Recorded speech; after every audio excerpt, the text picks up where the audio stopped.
మీరు కూడా అజ్ఞానం అనే నిద్ర నుండి మేల్కొనే వ్రతాన్ని చేస్తారు. మధ్య మధ్యలో అజ్ఞానం అనే నిద్ర అయితే రాదు కదా. భక్తులు మిమ్మల్ని కాపీ చేస్తున్నారు. మీరు పక్కాగా ఉన్నారు కాబట్టే కదా వారు కూడా కాపీ చేస్తున్నారు. అజ్ఞాన నిద్ర అనగా బలహీనత, నిర్లక్ష్యం, సోమరితనం యొక్క నిద్ర.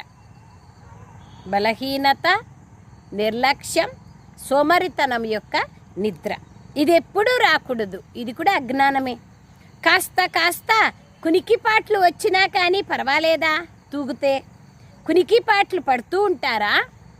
తూగుతూ ఉంటారా? అమృతవేళ కూడా కొంతమంది తూగుతూ ఉంటారు.